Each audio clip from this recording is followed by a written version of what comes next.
So glad to be back. Justin Wise here for Cracking Crypto. Looks like the bear market's over, so it's time to start making videos again, right? Just like everybody else, just like every other crypto YouTuber. Listen, I know what it looks like, but here's the reality of the situation. I received an amazing opportunity about 6 months ago to take an amazing step forward with my career, and I chose to take that, and I was not able to keep up with the crypto and the career opportunity simultaneously. So I stepped back, as a lot of you noticed, especially our active members on Discord or people that follow us on Twitter or they're on our Facebook page, all which will be linked in the description down below, obviously, as you know. But a tornado.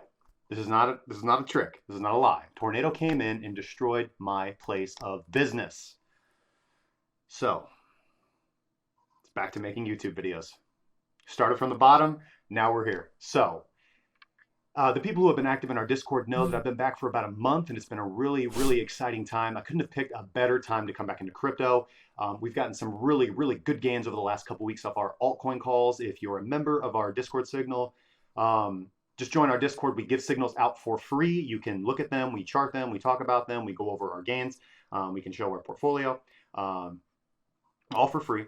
And we also do trading strategies, as you guys know who have watched our YouTube videos. So we're easing back in, at least me particularly, easing back into making the YouTube videos. I just want to cut this out and make it for you guys. I'm just so excited to be back, and I know that, I'll tell you what, I've watched some depressing, hey, I'm back after 6 months, YouTube crypto videos. So this is not going to be one of those, because most of those are just like, it's like you got some guy who's got a long beard and he hasn't shaved in like a month, and you can tell he's just been like laying in his bed in his parents' basement, like watching his one computer monitor because he had to sell the others off for like ramen noodles and cans of tuna to survive the bear market. Looking at his gains, he's like, all right, I guess Bitcoin broke 8K, so I'm back. And now they're not making videos anymore. But I think we are poised on the verge of something really great and awesome. And so it's an amazing, exciting time to start making videos. It's an amazing, exciting time to be in crypto. So many, I mean, this upcoming month of September, so many fundamental things that are coming in that could really propel this forward. And I'm not just talking about the ETFs. I'm not just talking about price action. Mostly I'm talking about price action, but there's a lot of other really cool things. So what I'm going to do today is just do a breakdown for those who are not having difficulty understanding it, but it's so much easier when somebody walks you through the technical analysis. So you can see my strategy and how I look at the charts and how I think about everything. So we're going to take a look at the particulars of what I posted earlier today on Steemit and TradingView and on Discord and on our Facebook, blah, blah, blah, and break that down so you guys can see where I'm coming from and what I think we're looking at in the current market. Okay, so the first thing I want to look at here is just a very basic, simple overview.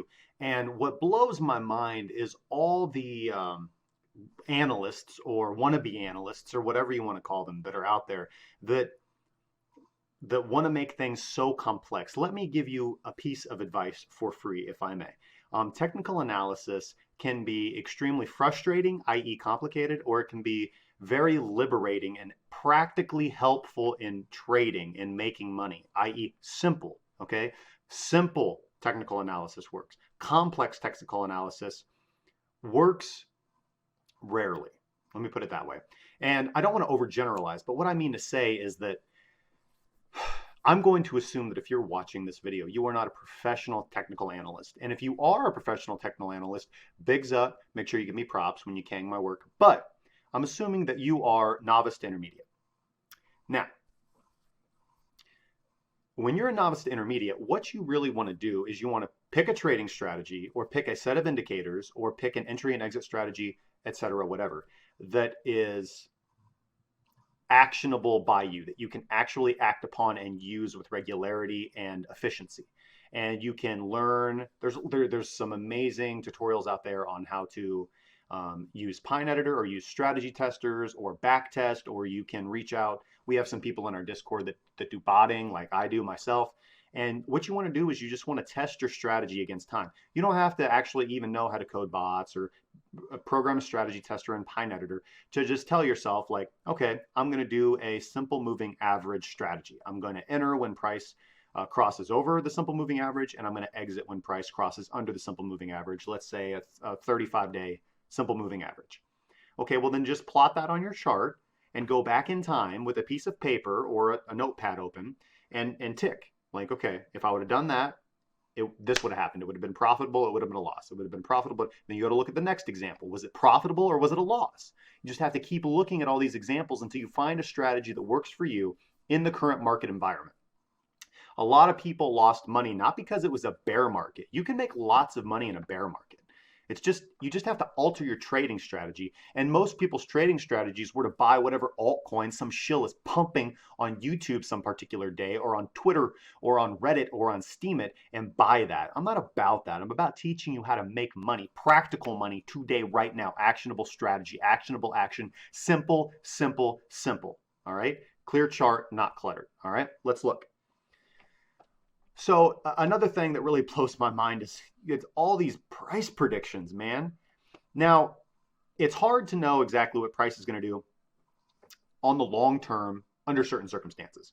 The strategy that I tend to use, TD sequential, which I'll get into here in a little bit, I've got it hidden so I can show you the overview, is a very helpful reversal indicator strategy. It would have made you tons and tons of money, even in this market, which I'm going to show you. But we can see right now what I believe is a strong indication of what price is going to do right now in the near term / long term, depending on how long this takes to play out. It doesn't matter the time frame. That's another losing strategy that people do. They put in, they want to trade right now, and the price isn't where they want it to be, so they'll market buy, or they'll put in a ridiculously low, like 1% above, 1% above, 1% above, 1% below limit order, and then they're confused as to why they're losing money, because you have to calculate what the right price is for the right entry, and then let price come to you. Be patient. Wait for the right entry. Like, you can look on this chart, and yeah, you could have entered here or here or here, but would have been better to realize after 1, 2, 3, 4 bounces, okay, you've got a pretty good idea of where price is going to come back to after it failed to rally past this resistance. And that's going to be around this level right here. Actually, depending on how you charted it, it could have been a descending triangle, kind of like that. And that's actually pretty accurate. Look, it came right around there. So why wouldn't you set your buy there and just wait for the market to come to you? And then you've got a pretty good idea. Look, you don't even have to know any of that. It can be right here. You know where price is going to go, just project it into the future. You know it's going to come down here. And then after it kept support right there, and then set a sell for right up here. I mean, it can be that simple. It can be that simple. Now, it can be more complicated than that, slightly more complicated than that. And we're going to make it slightly more complicated, but a good complicated. Stay with me. Now, what I have done right here, I'm going to bring that back down there to account for that low, because I want to have my support down low, and that corresponds better with that, is I have plotted the descending triangle that Bitcoin is formulating and might have completed at this point in time. If it's going to break out, this is a good breakout point. It can come back in, which I think that it might. Again, if you look at my TradingView post, actually my bias is bearish. So I have drawn in bold the blue line that I believe the triangle is, that I can see that the triangle is descending into. And whether or not we've reached the spring right now, I'm not actually sure, because we can see that we had a failed rally right here. Price broke out of the triangle, but was rejected. And we turn on VPVR so we can look at our volume profile. And we can see that it was rejected at a very, there's a lot of sellers here. What this indicates, this is volume per horizontal line for your x-axis. And along this horizontal line, this x-axis, there was just a lot of trading, a lot. This is where the liquidity is in the market, all right? And generally, this is a strategy of retail investors getting hosed, per Wyckoff theory. You have people, especially institutional investors, that are there to hose retail investors when they buy long into what they think is a rally or a breakout trade. And you had just look at all this. I can turn, if I were to turn regular volume on, you would see the volume right here. I mean, just look at these big green bars right here. This big green bar. This is a daily bar. Compare it to the other daily bars recently. All right. This is normal because you're having a bounce off support and people are seeing that and they're waiting to place their sells right here. But then once you can see this day, traders were smart and they saw that price should be possibly rejected, especially people who, the people that do this for a living aren't banking on this breaking. They're into this trade. They're making the safe trade. They're seeing the range and they trade the range. They don't try to play lottery. This green candle right here is people playing lottery. And right here, they get hosed for it. Right here, they get hosed for it. Because institutional investors dump on all the money that's buying into their limit order, who are trying to take advantage of the breakout trade. And the breakout trade fails. This is a failed breakout, and we have capitulation back down to the accumulation level. And this is where you see the most volume take place. Look at all this volume that's occurring right here along this x-axis. I mean, just everybody knows that this is a damn good price to get into Bitcoin right now. And right now we see another break of resistance. Now, I've drawn in slightly less bold the weaker point, or the next point of diagonal resistance, plotting this high and this high.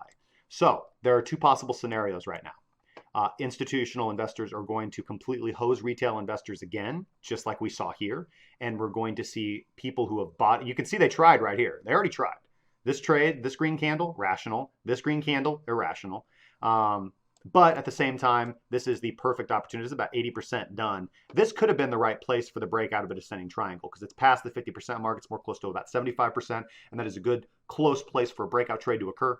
But it didn't happen. Retail traders got hosed.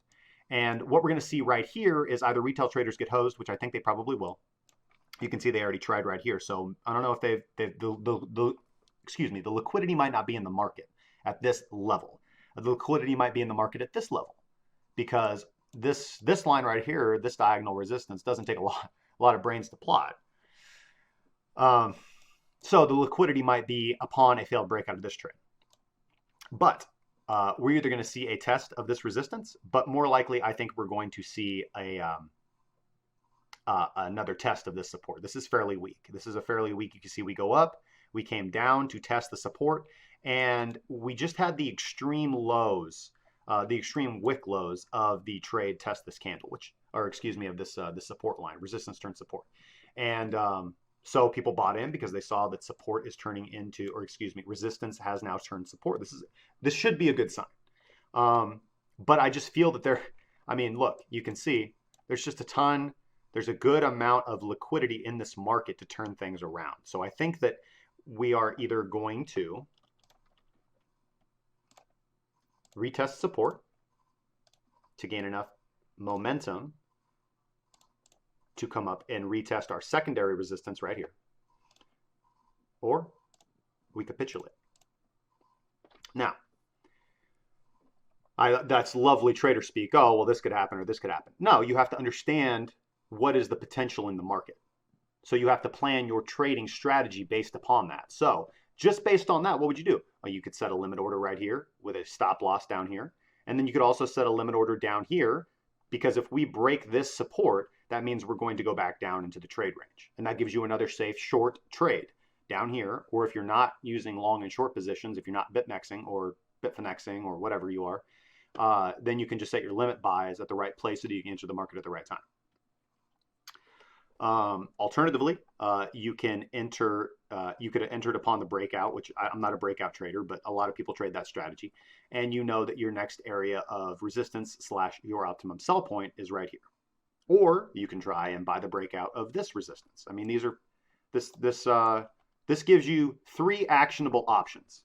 Buying in right now is not the option. You need to wait and see what the market does. If you're not in the trade right now, you should not be in the trade. I wouldn't even short if we see things go down. Although it's not completely off the table, but you'd have to use other metrics. I wouldn't enter a short just based off this price action, even though I think the most likely thing is a retest of the support before a capitulation, which I think is more likely than a bounce. But a bounce is equally likely. I'd say like 65-35, not 70-30, 65-35. Okay, so, oh, sorry.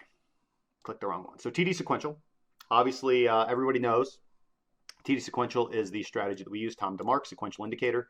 And we can go back and see, for those of you who aren't familiar with Tom DeMark sequential indicator, we will go into this. This is a custom script. This script is available if you contact us in the Discord. We've made a lot of modifications and changes to it. We plot a lot on this script, and so there's a lot of moving parts, but it's not super complicated. I'll walk you through it. So we can see right here on the daily chart Right here we had a perfected 9 count to the upside, and that was the failed breakout trade. And anybody that was trading that would have made their sell right there. So, and we can see that's exactly what happened. And I am using, for those of you who are confused, yes, I am using inverted colors, red to the upside because you're looking for a sell, and green to the downside because you're looking for a buy. So let me just point that out right here. Perfected 9 count to the upside is our sell signal, completed, and we went down. And then a perfected 9 count to the downside is our buy signal. It was completed, and we're good to go. So our entry upon the completed 9 count was at the close of this candle. And so people who were still in position should have exited, potentially exited at this. That's 11.55% multiplied by your leverage. That's a safe, easy trade based upon our metrics and congruent with the trading strategy. And equally acceptable if you were using this for your entry position, but you were using the trading range for your exit position, you would have still got a good 9% trade, again, multiplied by your leverage. So you can see that we do have a completed 9 count to the upside, which is generally our sell signal. However, it's not perfected, okay? Meaning that the high isn't higher than the high of 8 and 9 is not higher than the high of 6 and 7. And that's what we look for a signal to be truly valid. Now, they're tradable. You can still trade an unperfected 9 count to the upside, but this particular signal is not perfected. You can see our risk line. So if you were entering a short position based off the end of the 9, or if you were setting a potential limit order, your risk level would be here. So say you were entering a short upon the close of this candle. Your stop loss would be here at the plotted risk line, the light blue crosses that I have plotted on the line. I don't use hard stops because they lose you money. Rather, I use alerts. And as you can see, we have not closed above this. That's very important for me. I don't use wicks above because that's just the extreme volatility in the crypto markets. You're looking for a strong trend in one direction or the other. And a short wick above and below, of course, you can make money. That's how pump and dump groups work. But it is not a reliable signal for you to trade off of. So right now, the signal is neither bullish nor biased. Price is ranging in this range right here, and we're waiting for rejection, which I think is more likely, as I've plotted right here.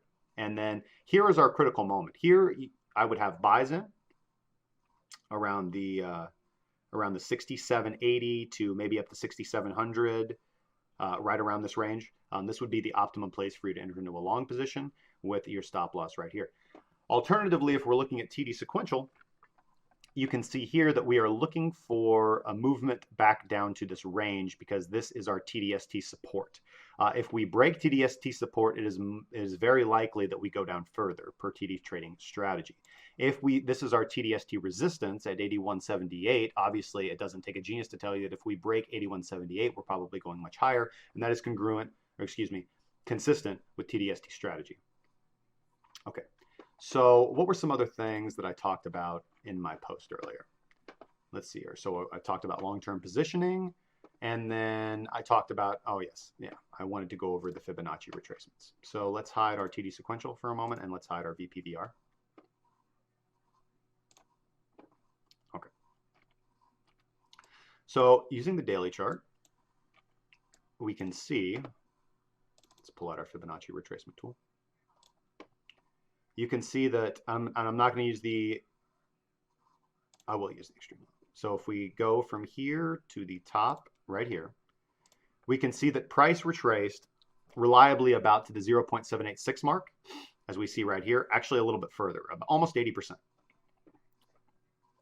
The ideal that you were looking for is the 0.618 is a very common entry position after a strong move up or a strong move down.